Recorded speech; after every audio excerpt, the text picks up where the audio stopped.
एक दिन गौतम बुद्ध अपने शिष्यों के साथ एकदम शांत बैठे हुए थे। उन्हें इस प्रकार बैठे हुए देख शिष्य चिंतित हुए कि कहीं वह अस्वस्थ तो नहीं है। एक शिष्य ने उनसे पूछा कि आज वह मौन क्यों बैठे हैं, क्या शिष्यों से कोई गलती हो गई है। इसी बीच एक अन्य शिष्य ने पूछा कि क्या वह अस्वस्थ हैं, पर बुद्ध मौन रहे। तभी कुछ दूर खड़ा व्यक्ति जोर से चिल्लाया, आज मुझे सभा में बैठने की अनुमति क्यों नहीं दी गई है। बुद्ध आंखें बंद करके ध्यान मग्न हो गए। वह व्यक्ति फिर से चिल्लाया, मुझे प्रवेश की अनुमति क्यों नहीं मिली।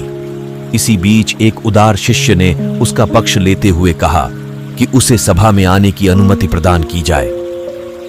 बुद्ध ने आंखें खोलीं और बोले, वह अछूत है, उसे आज्ञा नहीं दी जा सकती। यह सुनकर शिष्यों को बड़ा आश्चर्य हुआ।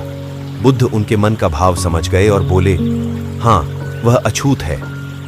इस पर कई शिष्य बोले, हमारे आश्रम में जात पात का कोई भेद ही नहीं, फिर वह अछूत कैसे हो गया। तब बुद्ध ने समझाया, आज वह क्रोधित होकर आया है। क्रोध से जीवन की एकाग्रता भंग होती है। क्रोधी व्यक्ति प्राय मानसिक हिंसा कर बैठता है, इसलिए जब तक वह क्रोध में रहता है तब तक अछूत होता है। इसलिए उसे कुछ समय एकांत में खड़े रहना चाहिए। क्रोधित शिष्य भी बुद्ध की बातें सुन रहा था। पश्चाताप की अग्नि में तपकर वह समझ चुका था कि अहिंसा ही मनुष्य का महान कर्तव्य व परम धर्म है। वह बुद्ध के चरणों में गिर पड़ा और कभी क्रोध न करने का प्रण लिया।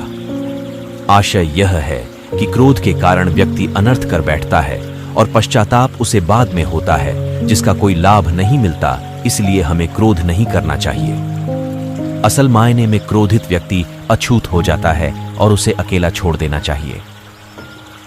क्रोध करने से तन